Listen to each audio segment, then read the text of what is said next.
Peace and love, and welcome to Black Diamond Worldwide Outreach.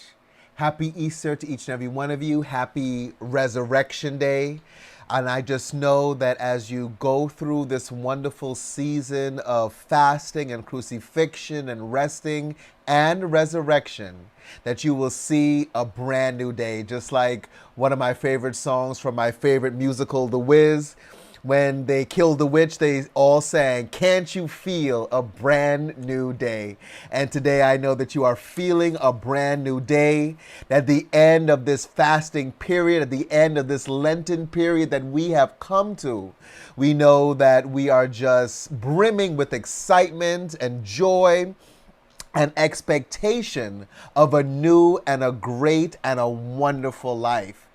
So the question also, as we come to the end of this wonderful season, is, for all the people that were fasting, what did you learn from your fast? Hopefully you learned how to show more love to your fellow man, how to show more compassion to your fellow man, knowing how difficult it was for you to overcome the things that you were fasting from, and realizing also that not everyone has the same process. When we talk about addiction and things like that, not everybody has the same process of eliminating these things from our lives.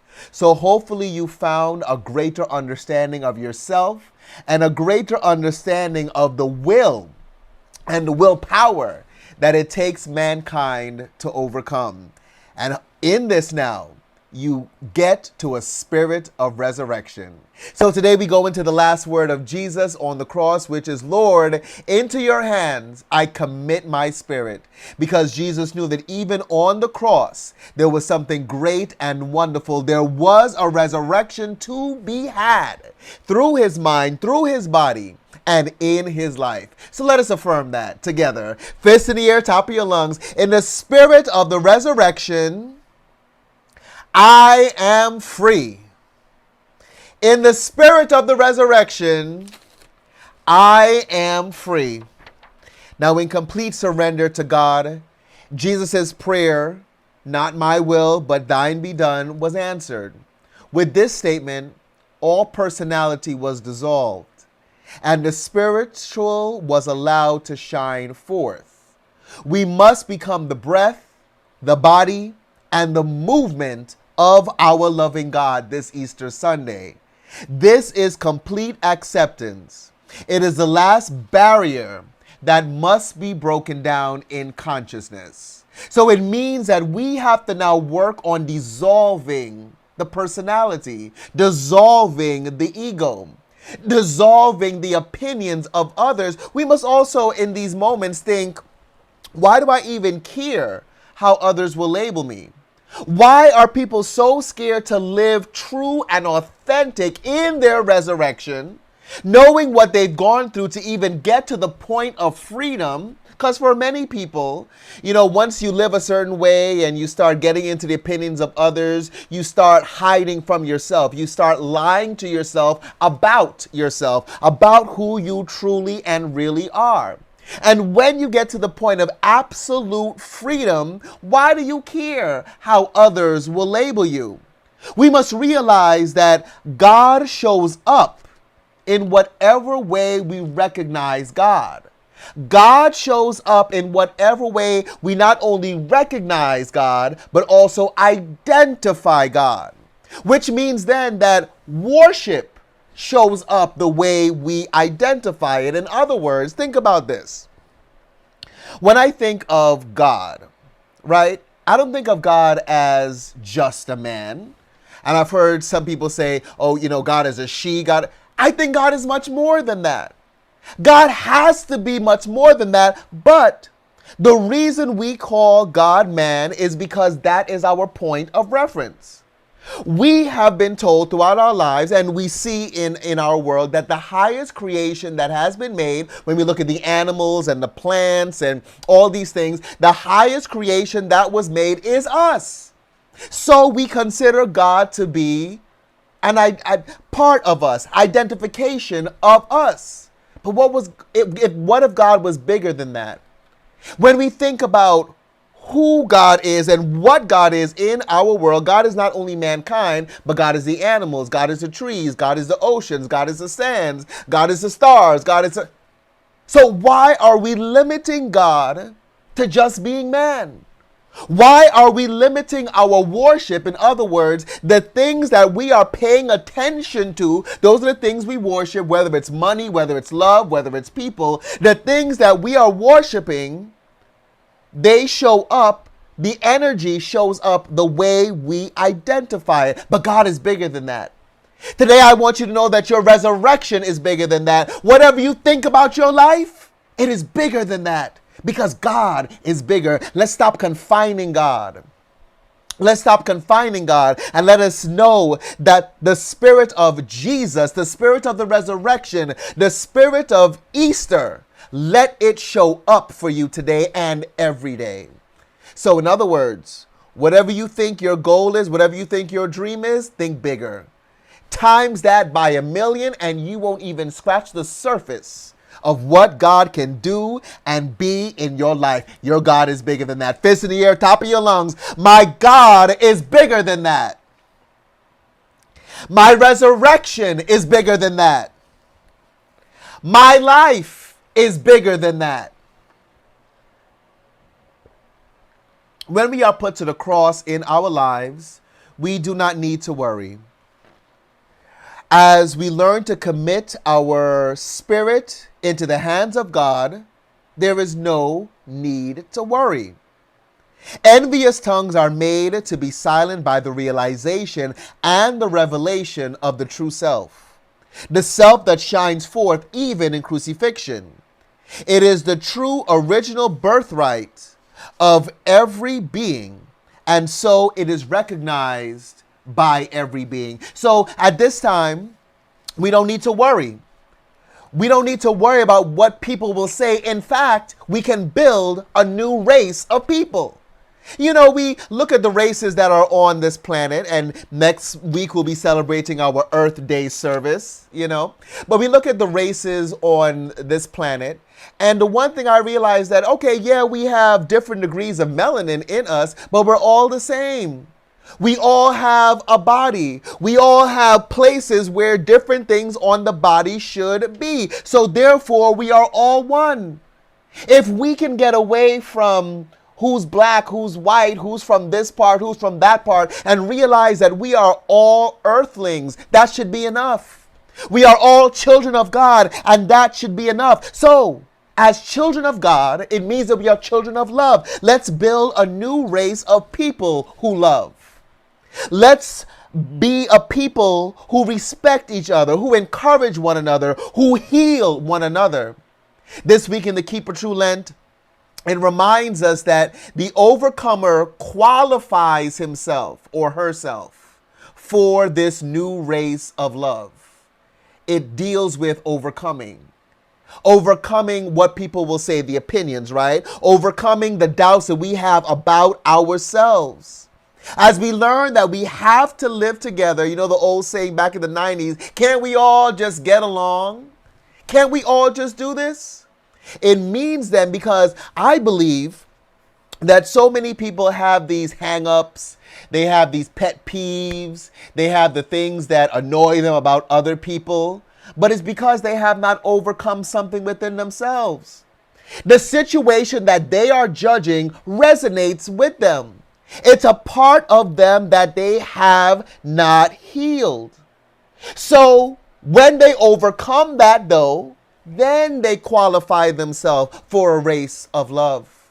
Then they qualify themselves for a race of people that are no longer judging the actions and the words and the deeds of others, because they know that the love of God is within them. They don't have to judge. They don't have to look to the left or to the right, to who's doing what and where and when. They stay focused on their good. They stay focused on the love of God within them. This is the new race I want us to build in our world. Of course, we identify the cultures of different races in this world, but we're all a part of love. You know, when we look at racism, the people who are racist, they believe that a certain group of people are evil. Well, that's nonsense. I remember a friend of mine, their mother would say, because she grew up racist. Is a Caucasian lady, and she grew up in a racist town, right? Where she was told that black people, anyone that had a darker skin, whether they be Hispanic or black, they were just bad. And she had to sit for herself and go, wait a second. In school, she said she discovered this in her own mind. She said, there are jails and prisons in every town, every city, in every state and country in the world. Maybe there's one or two like small towns that maybe don't have a jail. But when we think about it, the majority of the places in the world have a jail. In other words, there are bad people everywhere. It's not just about the color of the skin, it's about the content of the character. So now, can we work with the content of our character? Can we give out the good energy, knowing that our energy matters? And as we do, let us remember that we are leaving a legacy for the generations to follow. Your energy will always continue. People may not remember what you said to them. I think Maya Angelou says this. People may not remember what you said to them, but they'll remember how you made them feel. Now, 100 years from now, when your children's children think back upon this time, they would say, well, what was great-grandfather doing? What was great-grandmother doing? Hopefully, you are on the right side of it. Matter of fact, I know that you are on the right side of history. I know that right here and right now, even if you lived a hateful, deceitful, deceptive life, on this point, today is your resurrection day. You can nail negation to the cross and resurrect a new and a great person in your world, giving out that great energy that will last and last and last for generations to come. Fist in the air, affirm with me. I give good energy to the world. I give good energy to the world. And my energy matters. My energy matters. We must remember that the law of life is creating harmony and balance between the inner and the outer life, right? It all starts from within, but when the within interacts with the without, with all the doubts, with all the opinions, with all the who did what, who wants us to do what, who is mad at us, who is happy with us, who doesn't like us, who does like, all these things in the world, the law of life is really having that perfect balance between our inner self and our outer self. The inner peace must regulate the outer confusion. I believe that this is true for you today. I believe that anytime negation comes, you can immediately have a crucifixion and a resurrection moment. In other words, you can have a point of crossing those things out, nailing them to the cross of wherever it needs to go, putting your mind in a new mindset of love, and then resurrecting as a brand new person. And not only do you do it for yourself, you're bringing your loved ones with you. You're bringing your family with you into this new race consciousness, into this new world of love. It starts with your inner peace. Again, meditation, prayer, getting still with yourself. People are so scared to do this, really, because they don't want the stuff to come up. The stuff that is blocking them from living totally free. The stuff that will make them weep and cry and want to throw things. They don't want to deal with that. But just like we have been talking for the last 7 weeks, as Jesus was standing, I can't even say he was standing. He was just nailed to the cross. He wasn't standing. He wasn't sitting. He was just nailed to someplace, right? Kind of like if we were caught in a spider web. We just floating in midair. He was having pain in his body. Imagine what his mind was going through, all the things that he probably regretted in the human self. We have gone through experiences, again, where we feel that the situation is not working for our highest good. But trust me, because you are here, because you are in this moment, and because you are going through that difficulty, it must be for your highest good. Why? Because there would have been no reason for you being here. And this is why Jesus is our way shower. Jesus went through all of these things, and now 2,000 years later, we're celebrating a whole 7 weeks, a whole Good Friday to Easter weekend, whether you go to church or not, whether you hide Easter eggs for the kids to find or not, whether you dress up in an Easter bunny or not, the point is the resurrection of Jesus. And the point must be the resurrection of yourself. Not only during this, I'm going to say Christmas, whatever. Not only during this Easter season, but every time you face a challenge. Every time you face a challenge, you remind yourself that you are a child of the living universe. You are a child of the living God, and you can be renewed. You can adjust your life in a great and a positive way. Just think of your body. Do you realize that every 7 years, there are new cells that come into the body? There are new cells that are regenerating. As the cells of the body grow and adjust, so will you. It's already your makeup. It's already in your physiology. All you have to do is realize that the natural force of God is giving you the change you need. The natural force of God is guiding you through the change you need. All you have to do is crucify what needs to be crucified and trust the process of resurrection. Trust that you have what it takes to adjust and regulate your entire life all the way through. And another part of that also, stop trying to duplicate experiences. Stop trying to replicate experiences, right? People think that there's only one way to be happy, right? Because they went to, just for an example, right? Some park where they had this beautiful flower and that's their happy place. And it's good to have a happy place, but that can't be the only place, right? We can find love and happiness wherever we go. People in relationships. I see people trying to replicate relationships with other people. No two experiences are going to be alike. Just like no two snowflakes are alike. With all the, innumerable amount. Just think about the number of snowflakes that have fallen since the beginning of snow. And all of them are different. Different people, different time, different experiences. But again, it's about harmonizing the inner and the outer. And you can do it in your world every day and in every situation. Let's get that power and say, I will always adjust the life in positive ways. I will always adjust the life in positive ways. So remember that you have never been in this exact moment before. And you never will again. So you don't have to pretend that you know exactly what to do. Stop. Take a deep breath. Think. Consider. Then act. Give yourself space. Give yourself room to think.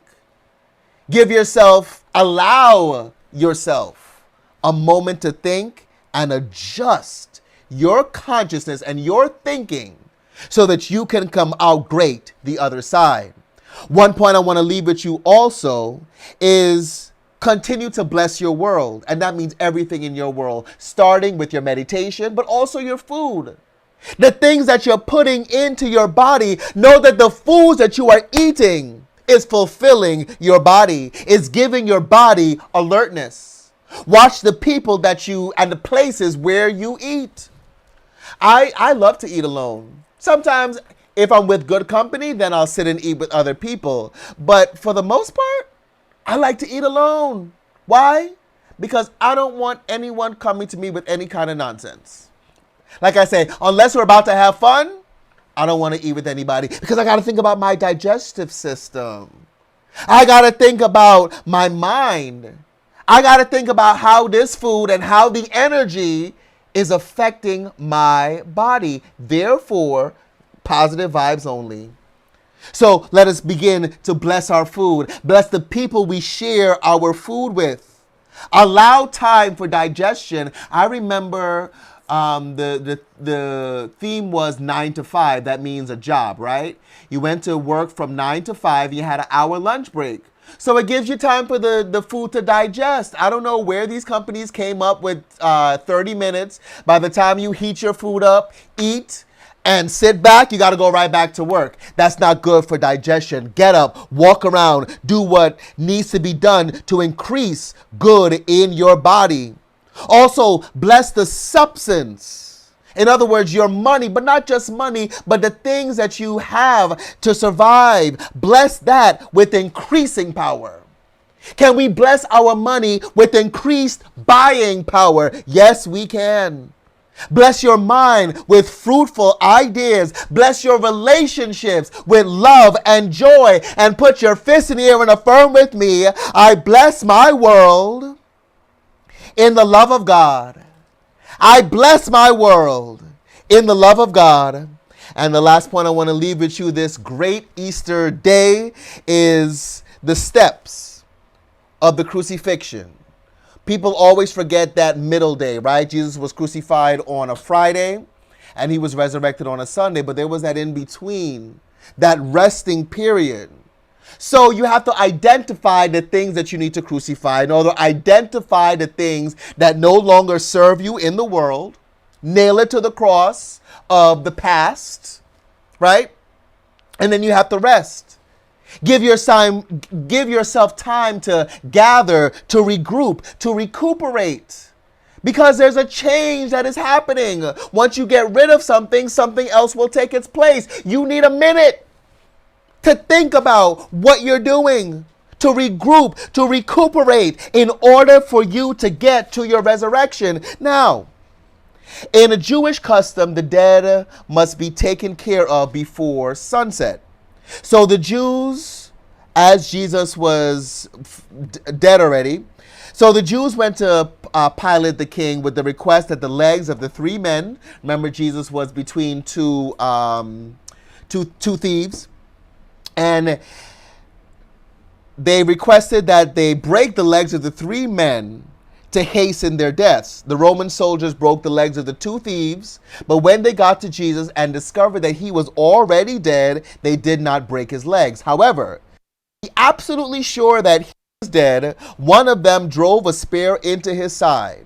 Those who were there report that they saw blood and water pour out of him, and they believed in him. Now, talk about a metaphysical breakdown. Follow me with this one, okay? First of all, Jesus was already dead, so they didn't have to break his bones, right?